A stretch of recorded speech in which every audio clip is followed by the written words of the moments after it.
My sister gave me a promotion letter with a fake raise at my company's annual party. The manager said, "You really thought we'd pay you that much?" My coworker laughed, "You don't belong here anyway." I was escorted out of the building with security watching. So I took the confidential contracts, deleted all shared files, and left the country. 7 years later, some people looking for me, because "You really thought we'd pay you that much," he said, not even looking me in the eye. "You don't belong here anyway," my coworker added with a smirk as I walked out like a thief. That night, I took the confidential contracts, wiped every trace of my work, and left the country. Now, 7 years later, someone knocked on my door in Iceland, asking for me by name. They say the past is catching up. I don't know if I should trust them, or if it's all starting again. It's hard to explain the moment your life unravels, especially when it starts with something as small as a party invitation. Back then, I was Arden.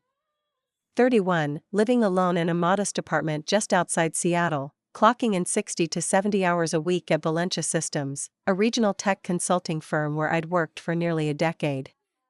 I'd climbed the ranks slowly, methodically. I wasn't flashy, I wasn't political. I got results. I fixed other people's messes, handled high-stakes clients, pulled together teams when everything was falling apart. I wasn't well-liked, but I was respected. Then came Carmine. My younger sister. Same blood, polar opposites. She had charm, that invisible magnetism that made people want to help her. I had grit and a clipboard. We hadn't spoken much since our 20s. There was baggage, years of competition, favoritism, and invisible bruises left from growing up in a household where everything was a performance and only one daughter could win. I was the serious one. Carmine was the brilliant one. Except brilliance doesn't always translate to substance. When she joined Valencia's HR department, it felt like a setup. She never told me she applied. I just walked into the office one day and saw her nameplate. Just like that, the walls closed in. But I kept my head down. It was hard. She rose quickly. She had the ear of the CEO, Rupert Kilpatrick, a man with an expensive watch and wandering eyes. She became his fixer, his go-between. She wasn't doing HR work anymore, not really. She was managing optics. And I was still building out client architecture for a major government contract, training junior managers, documenting every single thing so it wouldn't fall apart the second I left. I knew I should leave. But I kept convincing myself to hold on for just one more project, one more chance to prove I was worth something more. That brings me to the party. It was one of those over-the-top annual celebrations at the Edgewater, where the drinks flow too freely, and everyone pretends to be more successful than they are. I didn't want to go. I hated those nights, the fake smiles, the networking games, the glances across the room when someone made a toast. But I was told there would be a special announcement about me. My manager hinted that it was big. "You've earned it," he said. I still remember what I was wearing. Navy jumpsuit. Red heels. Hair pulled back too tight, trying to look like I had it together. Carmine found me near the bar. She had a glass of Prosecco and an envelope. "Thought I'd be the one to hand this to you," she said, too casually. I should have known something was off. But when you're desperate to be seen, when you've spent years being overlooked, you ignore the signs. I opened it. Company letterhead. Formal language. A promotion to Senior Director of Strategy. A salary increase that nearly doubled my current pay. People clapped. My coworkers offered toasts. I saw Carmine smiling. And then I saw Rupert. He wasn't clapping. Minutes later, I was pulled aside. Rupert didn't ask questions. He just stared at me, disgusted. "You really thought we'd pay you that much," he said. Behind him, Dean, a senior engineer I'd butted heads with for years, laughed quietly. "You don't belong here anyway." I didn't get to argue. Security appeared. I was asked to leave immediately. Told I was being suspended pending review. Suspended. For reading a letter. Carmine? She was nowhere to be found. They didn't let me back to my desk. I had to wait in the lobby while someone brought down a cardboard box with my belongings, my planner, a photo of my dad, my USB drives. I took the box, walked out into the Seattle rain, and felt something inside me fracture. I went home. I didn't cry. I didn't call anyone. I sat in the dark with the letter on my kitchen counter and read it over and over again. The signature was fake. The HR formatting was off. It was a performance. And I was the fool who played her part perfectly. I could have let it go. Let them win. Moved on. Instead, I made a choice. That night, I used the VPN I'd built into my work-from-home setup and logged into the internal systems. My access hadn't been revoked yet.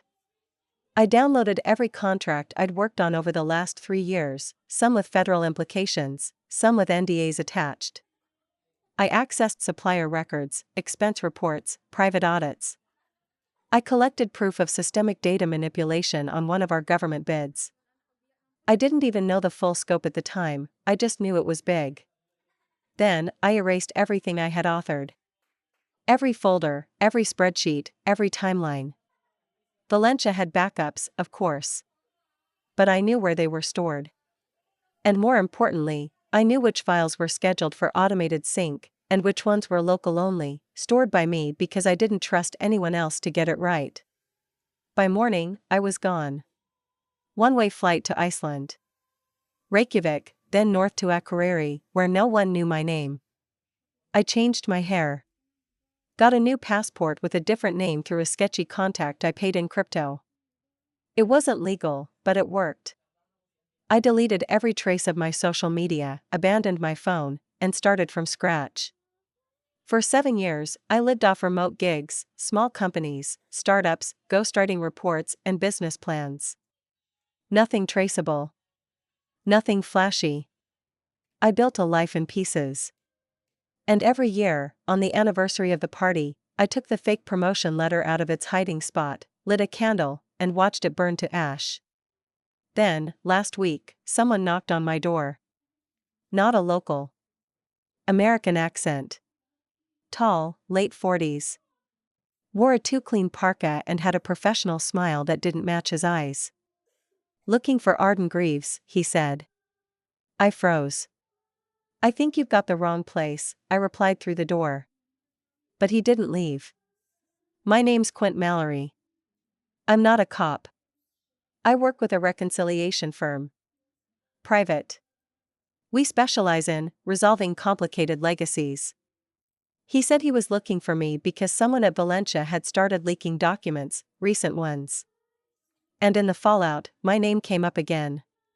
He said Rupert died in a boating accident 2 years ago. The company had restructured, changed names, buried lawsuits. But Carmine? She'd taken a promotion after I left, and when the FBI came knocking, she folded. She told them everything. Or at least, her version of it. She claimed I forged the letter, stole proprietary data, and set her up to take the fall.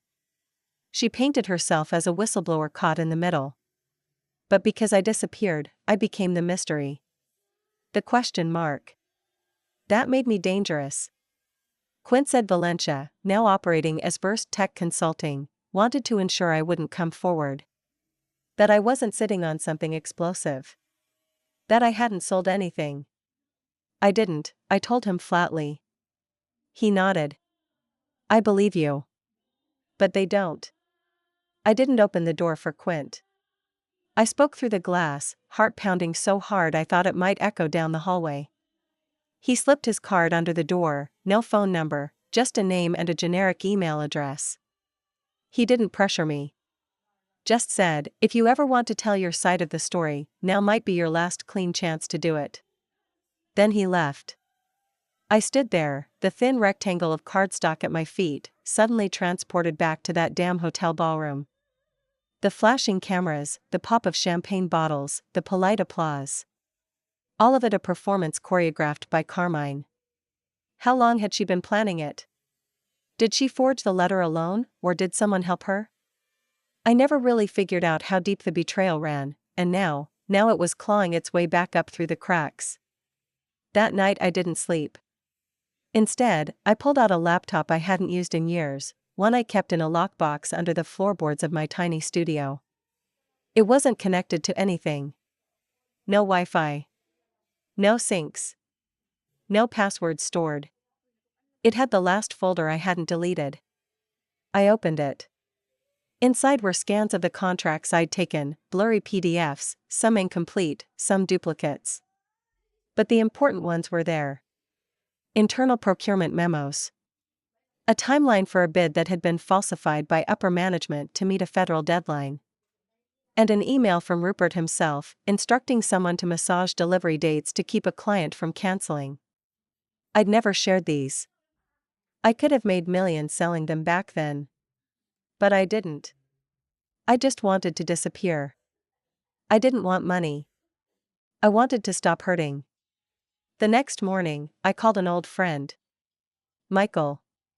He was a former journalist, Icelandic-born, and had helped me find freelance gigs early on. He knew my real name, though I never gave him details. "You said this might happen," he said softly when I explained the knock at the door. "I need to know if it's safe to go back," I said. "Safe?" He sighed. "You burned a corporation. They buried you. Now they're afraid someone might dig you up." I asked him to help me dig. Over the next 2 weeks, we traced everything we could about Valencia's transformation into Versed Tech Consulting. It wasn't just a rebrand, it was a cleanse. New leadership, new address, new PR strategy. But the core contracts, the clients, and several board members remained the same. Carmine was no longer employed there. She had resigned for health reasons, but a quick dive into court databases revealed something more telling. She had taken a plea deal in a sealed settlement. Likely immunity in exchange for testimony. So she didn't just throw me under the bus. She built a whole case around me. She told the world I was the unstable sister. That I had falsified documents to get a promotion I didn't deserve. That I had stolen files out of revenge. She played the victim so well, they let her walk free. And me? I became the ghost. The scary story executives whispered when talking about data security breaches. The example HR used during orientation about employee loyalty and vetting. Quint emailed me again. "I'm still in town," he wrote. "They don't want anything from you, except to know you're not going to say anything." And I wasn't. At least not then. But something inside me started to shift. Because it wasn't just about survival anymore. It was about truth. And for the first time in years, I wasn't sure if silence was strength, or just fear dressed up as wisdom. Michael found a few journalists who remembered the Valencia wrongdoings, some who still had questions about what really happened. One of them, Juliet Wren, had done a podcast on whistleblowers and corporate malfeasance. She called me the one that got away. And suddenly, I was looking at my options differently. I didn't want revenge. But I did want the truth on record. Not for them, for me. Because as long as Carmine's version of the story was the only one out there, I'd always be the villain who ran. I told Michael I wanted to speak with Juliet. I didn't know if I'd go public. I didn't know if I'd share documents. But I needed to say it out loud. To tell someone that I wasn't a thief. That I didn't make up a raise. That I didn't hamper my company. I just refused to go down with a ship run by cowards and con artists. I still hadn't responded to Quint. He sent one last email. "They're not asking for files anymore. They're asking if you plan to come forward." I told them I didn't know. And I really hope I don't. That felt like a warning. Not a threat, exactly. But a reminder that even if I'd been gone for 7 years, I was still a variable they couldn't control. And the thing about people like Carmine, Rupert, and the machine they built is this: they're terrified of things they can't control. So now I sit at my desk, in a warm apartment above a bookstore in a quiet corner of Barcelona, where I moved 3 days ago. Fresh passport, new name, but the same set of files on my encrypted drive. I haven't spoken to Juliet yet. I'm not sure I'm ready. But I'm no longer hiding either. And I know this, some people think I'm the problem. Some people think I'm the key. And some are starting to realize I'm both. I didn't respond to Quint. Not immediately. Not even after I moved.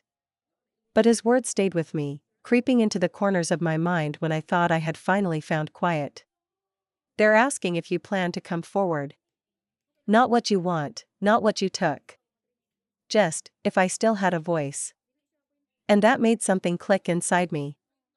Because for years, I had convinced myself that disappearing was the only option.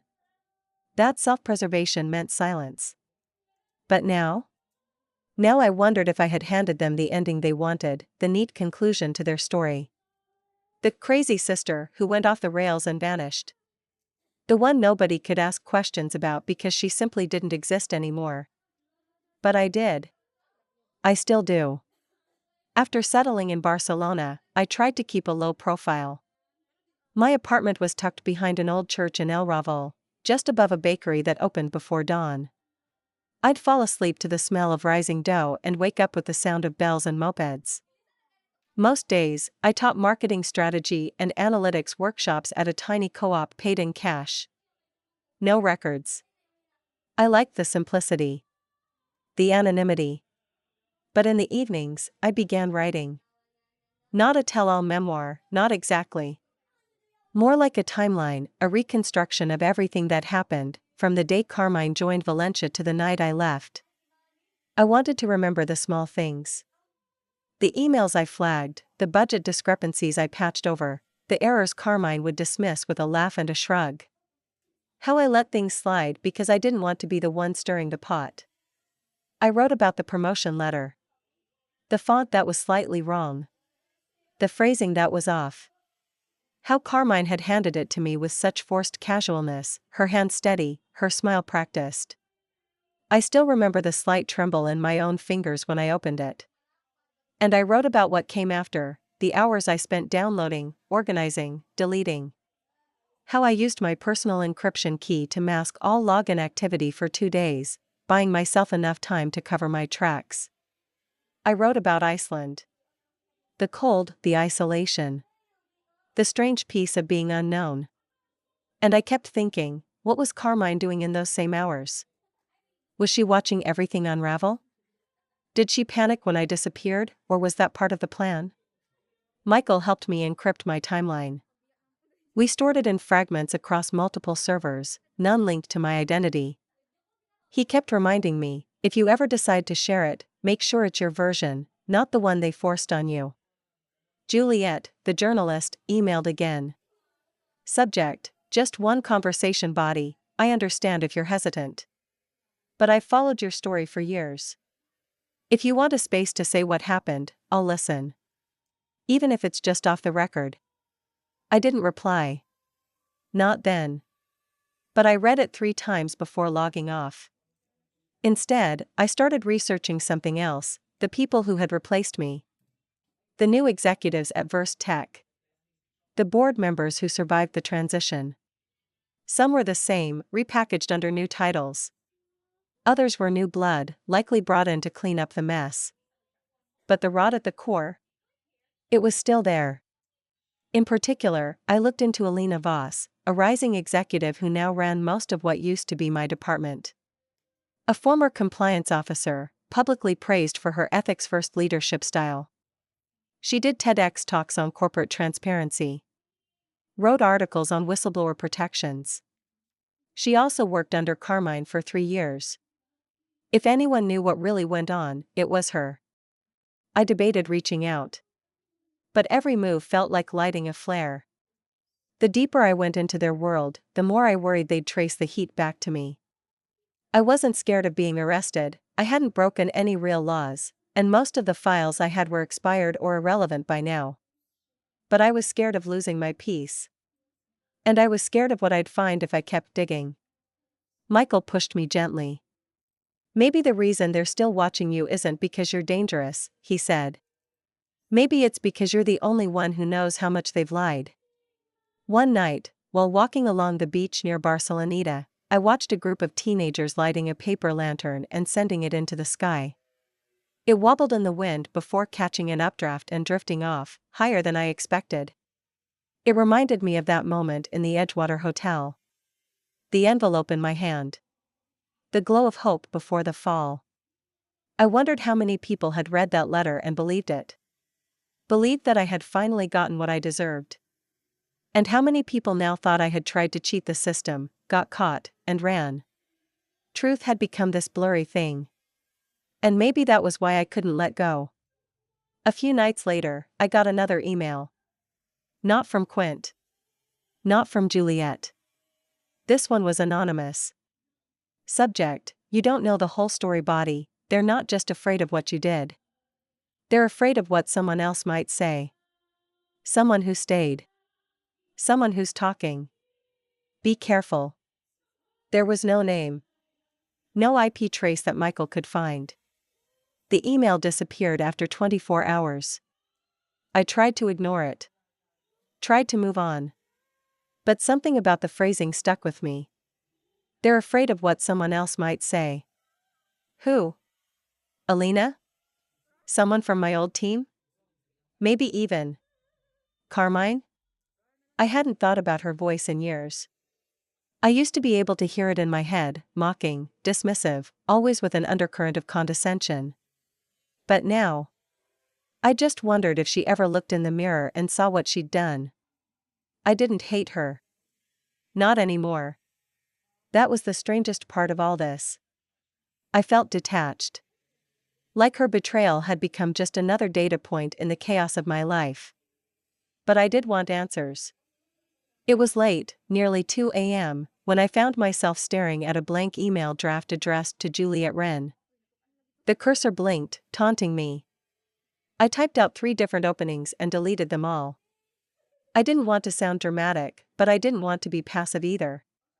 This was my story, after all. I had earned it, every scar of it. Finally, I wrote, I'm ready to talk. Off the record, for now. I hit send and closed the laptop before I could second-guess myself. Juliet responded by morning. She was in London, but willing to fly to Barcelona. No entourage. No equipment unless I gave the go-ahead. This isn't an expose, she wrote. It's a conversation. You control what leaves the room. We agreed to meet at a quiet cafe in Pobl SEC, a small place with high ceilings and chipped wooden chairs where no one lingered too long. I chose the spot because the owner, a wiry older man named Luis, knew me by face and always made sure I had the quietest seat near the back window. Juliet was nothing like I expected. She was young, early 30s maybe, calm but with a sharpness behind her eyes. The kind of person who could listen for an hour without saying a word and still walk away knowing more than you'd meant to share. She ordered a cortado, smiled politely, and waited. I didn't launch into the story right away. I started small, talking about the atmosphere at Valencia, the slow developing pressure to produce results no matter the ethics, the way success came faster to those who played the social game than to those who played it straight. I talked about Carmine, of course. And how her arrival at the company coincided with a shift in tone. She became this liaison between the chaos at the top and the people trying to hold things together at the bottom. Her charm, her way of disarming people, it worked. Even when it shouldn't have. Juliet asked a few questions here and there, never pushing, just keeping the thread moving. And then I told her about the letter. That moment. The envelope. The applause. And the look on Rupert's face, equal parts disgust and amusement, as if he had already known I'd be foolish enough to fall for it. As I spoke, Juliet stopped taking notes. I think she realized it wasn't just a story about office betrayal anymore. It was something deeper, about identity, and how it can be manipulated, erased, rewritten by people with louder voices and better access. I told her about what I took. What I deleted. What I left behind. But I didn't show her the files. Not yet. After 3 hours, we parted ways. She thanked me, said she'd transcribe the conversation and let me review it before she used a single word. I believed her. That night, I found myself walking again, no destination, just motion. Barcelona hummed around me, its narrow streets and laughter in the distance. I found myself thinking about that anonymous email. Someone who stayed. Someone who's talking. It haunted me. Because if there was someone inside Verst who was leaking information, then I wasn't the only threat to their carefully constructed reality anymore. And if I wasn't the only threat, maybe that meant I wasn't the only one who still remembered what really happened.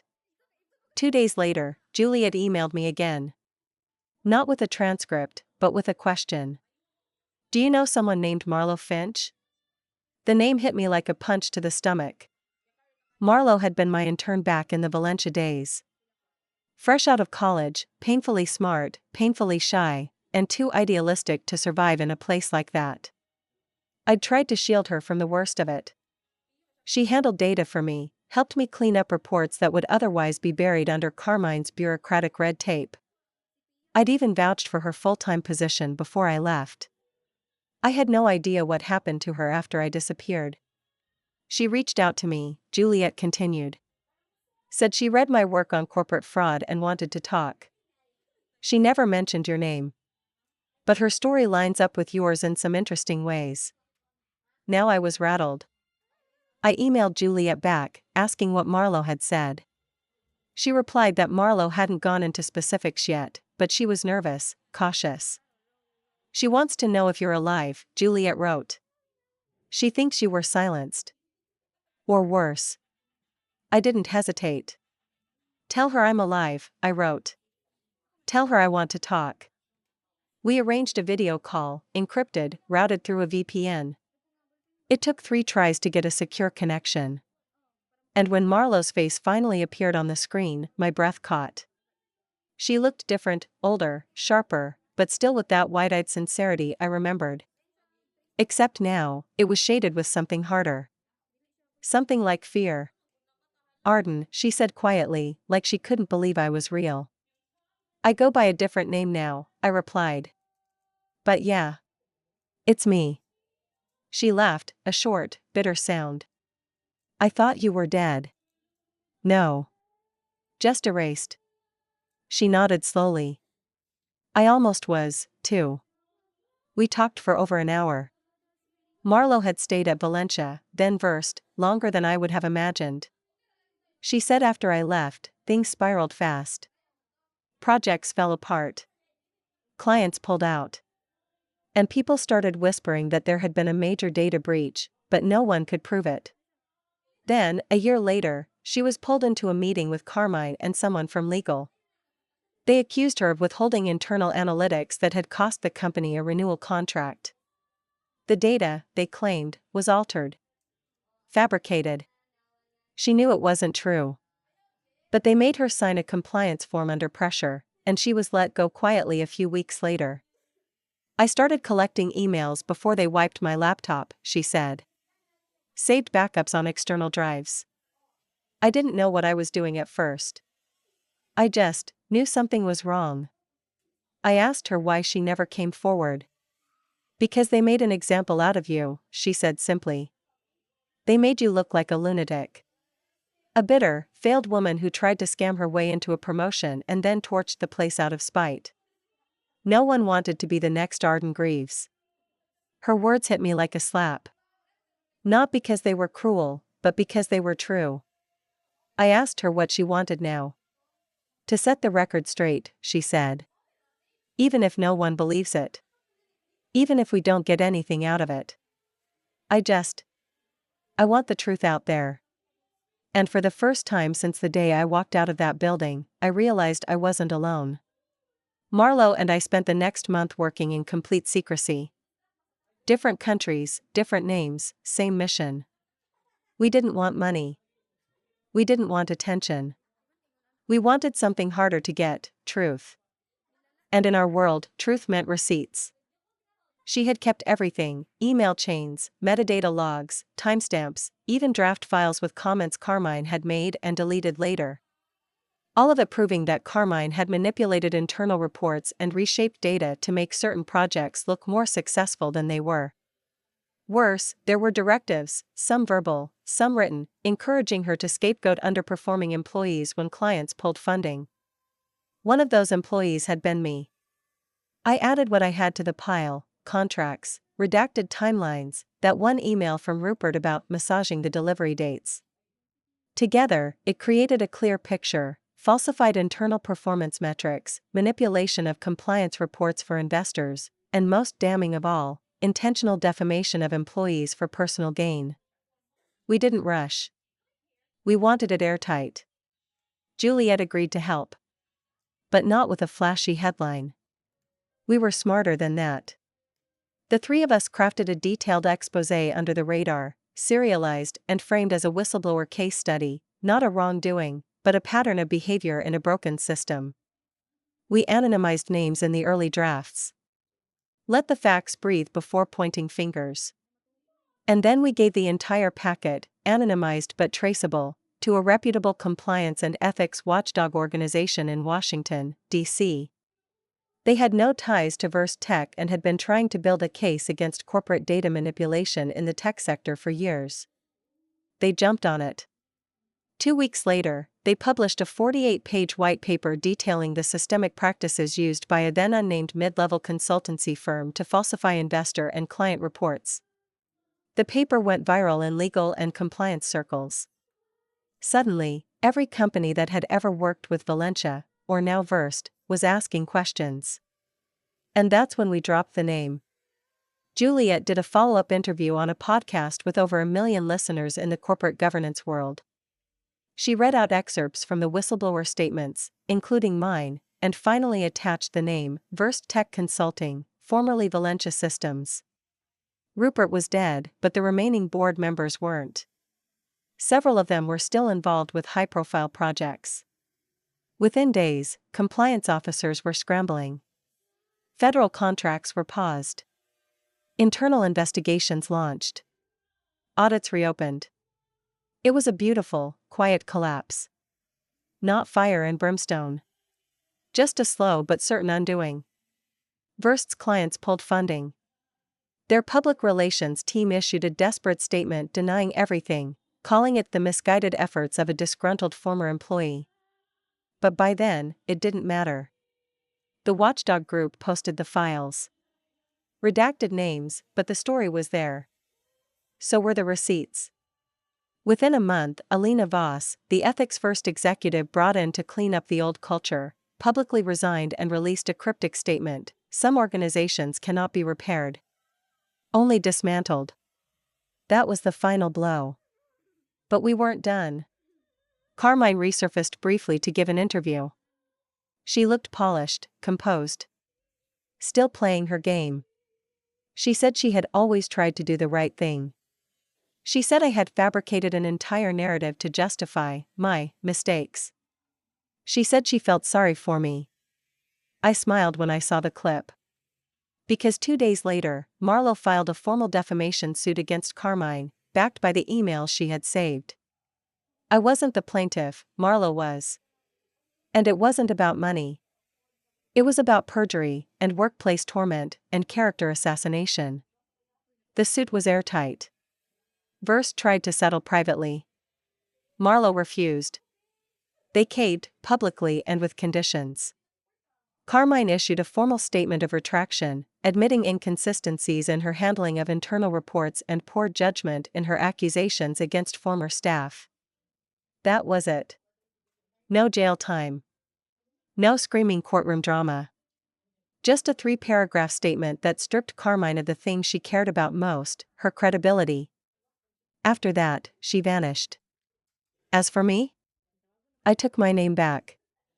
I published my own story anonymously in a professional ethics journal, my original name redacted, but the tone unmistakably mine. I didn't need applause. I just needed the truth somewhere permanent.